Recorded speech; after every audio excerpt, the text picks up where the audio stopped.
If you need help interpreting graphs for work, energy, and power, this video is for you. Question 5 says, learners conduct an experiment to determine the initial kinetic energy given to a trolley and how it affects the distance the trolley will move on a rough horizontal surface. A learner pushes a trolley of unknown mass until it reaches point A with kinetic energy EKA. The horizontal distance delta x traveled by the trolley before it comes to rest is then measured. See the diagram below. So we can see our diagram there. We've got our trolley, and the trolley is going to get pushed by someone all the way and get released at point A. Once it's released, it'll travel a certain distance delta x, at which point it'll reach a velocity of 0, right? The experiment is repeated with the trolley moving on the same rough horizontal surface, but with different initial kinetic energies at point A. The results obtained are shown in the graph below. We can see there they've given us a graph of the distance traveled, our delta x, versus our initial kinetic energy, EKA. And they've given us 3 data points to work with. Then it says, ignore the rotational effects of the wheels of the trolley. Question 5.1, draw a labeled free body diagram showing all the forces acting on the trolley during its motion after passing point A. So let's have a look at the diagram. And we can see there what we've been given. Whenever you think about drawing a free body diagram, you need to look out for certain keywords. So go through the question and find those keywords. Let's quickly do a highlighting exercise for that, right? So they conduct an experiment, initial kinetic energy given to a trolley, blah, blah, blah, blah, blah, moves through a rough horizontal surface, right? That's important there because that tells us that we're going to have a force of friction. So we'll know there that we'll have a force of friction acting this way. We've got an object that's got mass, that's going to be a force of gravity, and it's resting on a surface, so we'll have a normal force there as well. A learner pushes a trolley of unknown mass. So that pushes that they've given us there might make you think there's an applied force, but remember, they only push it up until point A. From point A, it's essentially just freewheeling beyond. So there will be no applied force. Don't put F applied in that case there. Those 3 forces are all the forces you need for your free body diagram. Let's go ahead and draw it. So we start by drawing a dot that represents our object. First force vertically downwards, we're going to have our force applied, and then it's resting on a surface, so you'll have then a force normal vertically upwards, and then finally it's moving to the right, so we're going to have a force to the left, which is going to be our frictional force. Perfect, nailed it. That's 5.1 done and dusted. 5.2, name the independent variable in this experiment. Now remember, when we're doing experiments, independent versus dependent variables. Dependent variables depend on the outcome. Independent variables are independent. So those are the ones that you come and you impact. So what are we doing? We are pushing this trolley at different speeds or different initial kinetic energies. So basically what this means is that what is the thing that we're changing every time we do the experiment? It's the initial kinetic energy of this object. So the answer for 5.2 will be the initial kinetic energy. Initial EK of that object. Perfect, super easy. 5.3. 5.3 then says, state the work energy theorem in words. Not a problem at all. So to do that, we'll look at that definition that's sitting over there.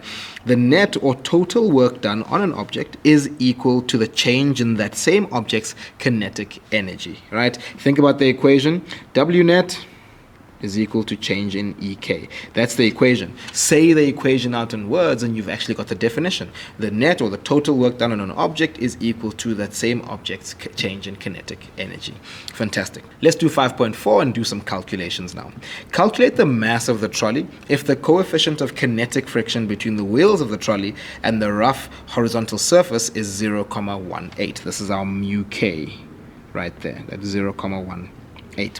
Now we're given a problem that is based on a graph, and these graph problems can get a bit tricky, but I want to show you a particular trick today that will help you understand graph problems and actually do calculations a little bit easier. So the first thing you need to do is when you're looking at your graph, right, come back now and let's try and interpret this in terms of the equation of a straight line. Because as you can see here, this is a straight line. That straight line should have an equation, right? So your equation for a straight line usually is y is equal to mx plus c.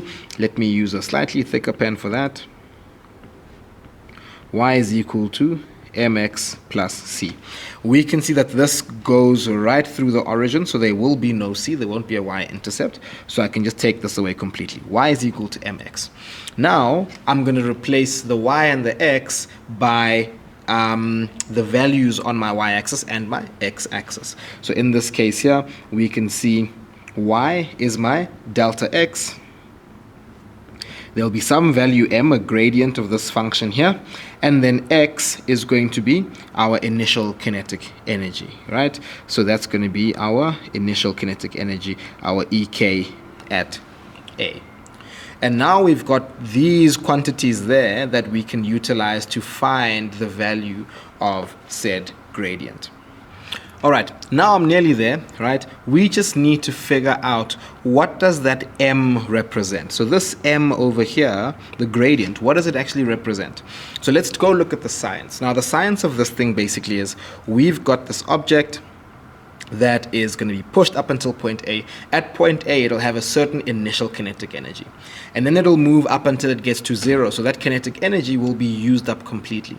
We need to figure out now what happens to that energy. So when you think about it, there's a rough surface, there's friction. Friction will do negative work to my object. It'll take all the energy out of my system. So essentially, all of my initial kinetic energy gets converted into work done by friction. So if I take those two there and say, oh, okay, cool, then I know that my initial kinetic energy, my EK at A, let me just make my pen a little bit bigger.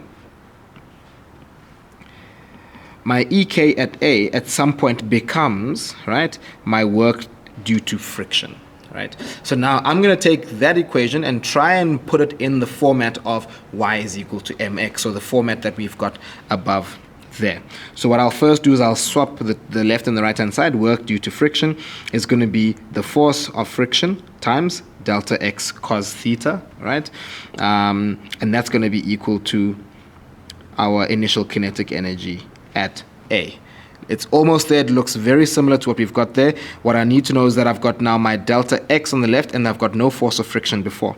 So my delta x will be equal to, I'll divide both sides by force of friction.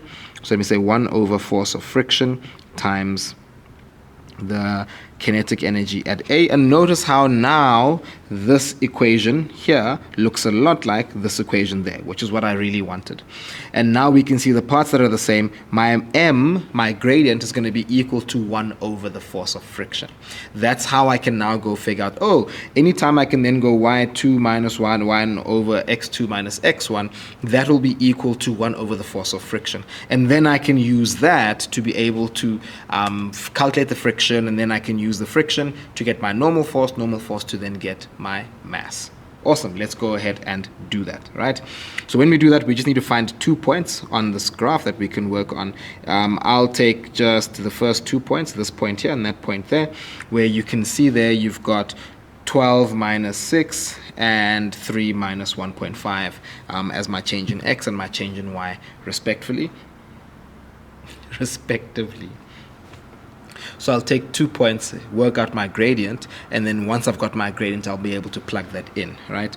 So in this case here, let's quickly find our gradient. I'm going to keep doing my sum next to the graph, so I've got access to all of my values there. So my gradient m is going to be equal to change in y over change in x, and I know that eventually that's going to be equal to 1 over my force of friction. To change in y, I'll use this point here and that point there. Change in y will be 3 minus 1.5 divided by change in x, 12 minus 6. Right? 3 minus 1.5 is 1,5. 12 minus 6 is 6. And then that basically simplifies to 1 over 4. Remember, that 1 over 4 is our 1 over friction. Therefore, our frictional force, right, equals 4 newtons. Now that we've got our frictional force being equal to 4 newtons, we need to go and find the mass of the object. Keep in mind, right, our force of friction equals mu k times my normal force. And because in this case, my free body diagram, where's that? My normal force will be equal to my force of gravity. I can actually, right, this is mu k n, and then what I can do here is I can say, well, that's actually going to be equal to mu k times Fg, which is mg. And I can solve for my mass. in that case there. Let's substitute our values in and try and solve. So our force of friction is 4 newtons. Our mu k was given to us as 0.18. And then I've got my mass, m, times g, which is 9.8. And then if I solve for m, make it the subject of the formula, you end up with 4 divided by 0.18 times 9.8. Plug that into your formula, your calculator, and you should get an answer of 2.27 kilograms. Nice and easy. It seemed a bit tricky, but when you take the time and you pause and you go and do it step by step, you will see it actually isn't that difficult. Thank you guys so much for joining us for this video. If you guys need help and you need a tutor to help you at the learning space, we've got phenomenal tutors who help you guys work through any of the problems you have in maths and physical science. Reach out. We're always willing to help you guys. Don't forget to subscribe to our YouTube channel. Please follow us on TikTok and make sure you come back for more and more content. We will nail maths and science together this year. Cheers, guys.